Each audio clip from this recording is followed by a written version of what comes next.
आज आप लोग को पढ़ाते हैं कि भारत की समुद्री सीमा कहां तक है। भारत की, जोर से बोलो, भारत की समुद्री सीमा कहां तक है। तो ये जो नक्शा दिख रहा है ना, ये भारत की समुद्री मतलब ये पृथ्वी का फोटो है। क्या क्या चीज का फोटो है? पृथ्वी का फोटो। और ये छोटा छोटा जो ये सब दिखाई दे रहा है ना, ये आपका देश है। लेकिन ये जो खाली जगह जो दिखाई दे रहा है ना, यहाँ खाली जगह, यहाँ खाली जगह, ये सब खाली जगह है, यहाँ खाली जगह है, यहाँ खाली जगह है, ये सब समुद्री मतलब समुद्र है। तो जिस तरह से चीन कहता है कि दक्षिण चीन सागर हमारा है, तो क्या भारत भी कह सकता है क्या कि हिंद महासागर हमारा है? तो इस चीज को लेकर 1974 में पहला बैठक हुआ और ये डिसीजन लिया गया कि भारत का डिसीजन लिया गया कि समुद्र में समुद्री सीमा को बांटा जाए और कौन कौन से महासागर है इसको बांटा जाए। तो सबसे पहले उस बैठक में, जैसे यहाँ पे आपको ये जो पहला जो दिखाई दे रहा है ये प्रशांत महासागर है। और फिगर में दोनों चीज इसलिए एक तरह से दिखाई दे रहा है, जैसे मान लो कि ये जो तुम्हारा हाथ जो है ना, ये पृथ्वी है। क्या है ये? क्या है? ये पृथ्वी है। तो पृथ्वी है, तो ये नाखून जो है ना, ये तुम्हारा मान लो से प्रशांत महासागर है। ये नाखून क्या है?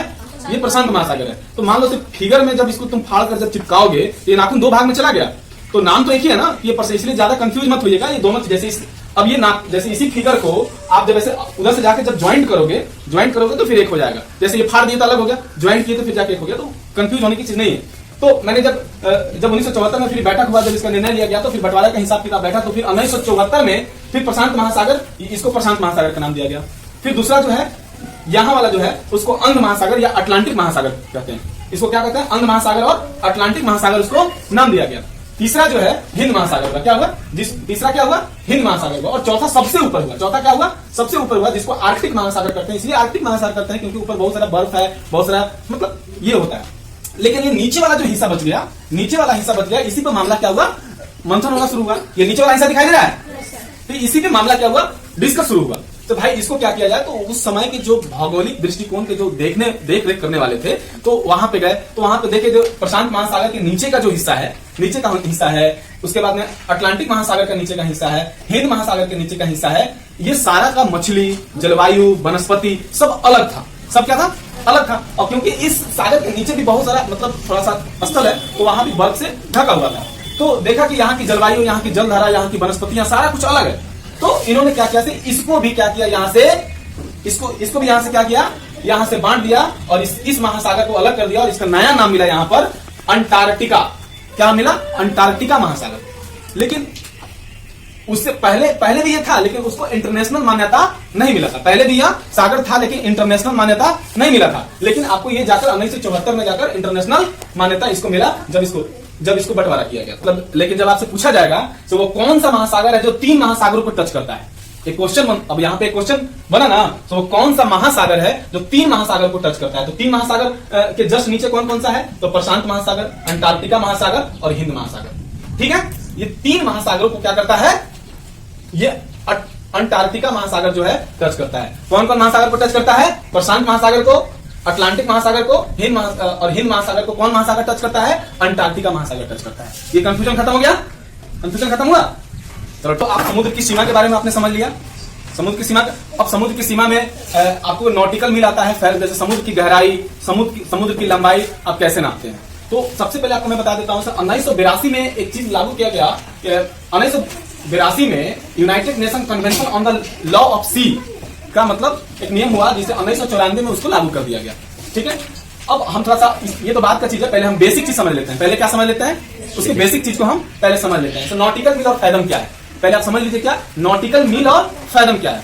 जैसे हम रोड का लंबाई नापते हैं ना किलोमीटर में, ठीक है, तो उसी तरह नॉटिकल मील में हम समुद्र की लंबाई को नापते हैं। नॉटिकल मील में हम किसकी लंबाई को नापते हैं? समुद्र की लंबाई को नापते हैं। तो आपको बता देते हैं 1.82 किलोमीटर, जैसे हमारे सड़क की लंबाई से कई गुना ज्यादा होता है समुद्र की लंबाई, समझ रहे ना? वो थोड़ा सा औसत में उसका ज्यादा होता है।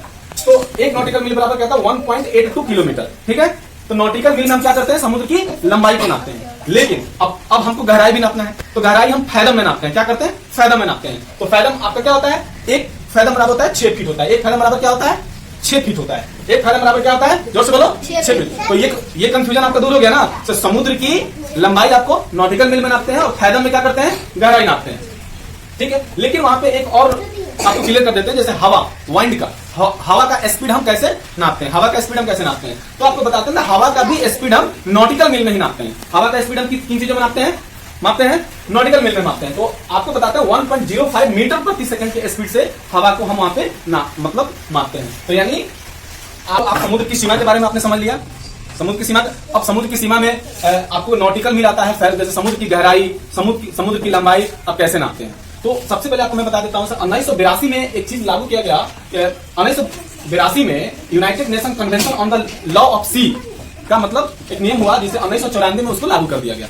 ठीक है, अब हम थोड़ा सा, ये तो बात का चीज है, पहले हम बेसिक चीज समझ लेते हैं। पहले क्या समझ लेते हैं, उसकी बेसिक चीज को हम पहले समझ लेते हैं। तो नॉटिकल मील और फैदम क्या है, पहले आप समझ लीजिए क्या नॉटिकल मील और फैदम क्या है। जैसे हम रोड का लंबाई नापते हैं ना किलोमीटर में, ठीक है, तो उसी तरह नॉटिकल मील में हम समुद्र की लंबाई को नापते हैं। नॉटिकल मील में हम किसकी लंबाई को नापते हैं? समुद्र की लंबाई को नापते हैं। तो आपको बता देते हैं 1.82 किलोमीटर, जैसे हमारे सड़क की लंबाई से कई गुना ज्यादा होता है समुद्र की लंबाई, समझ रहे ना, वो थोड़ा सा औसत में उसका ज्यादा होता है। तो एक नॉटिकल मील बराबर क्या था? 1.82 किलोमीटर। ठीक है, तो नॉटिकल मील में हम क्या करते हैं? समुद्र की लंबाई को नापते हैं। लेकिन अब हमको गहराई भी नापना है, तो गहराई हम फैदम में नापते हैं। क्या करते हैं? फैदम में नापते हैं। तो फैदम आपका क्या होता है? एक फैदम बराबर होता है 6 फीट होता है। एक फैदम बराबर क्या होता है? 6 फीट होता है। एक फैदम बराबर क्या होता है? जोर से बोलो, 6 फीट। तो ये कंफ्यूजन आपका दूर हो गया ना। तो समुद्र की लंबाई आपको नॉटिकल मील में नापते हैं और फैदम में क्या करते हैं? गहराई नापते हैं। ठीक है, लेकिन वहां पे एक और आपको क्लियर कर देते हैं, जैसे हवा, वाइंड का, हवा का स्पीड हम कैसे नापते हैं? हवा का स्पीड हम कैसे नापते हैं? तो आपको बताते हैं ना, हवा का भी स्पीड हम नॉटिकल मील में ही नापते हैं। हवा का स्पीड हम किन चीजों में नापते हैं? नॉटिकल मील में नापते हैं। तो आपको बताते हैं 1.05 मीटर प्रति सेकंड के स्पीड से हवा को हम वहां पे मतलब मापते हैं। तो यानी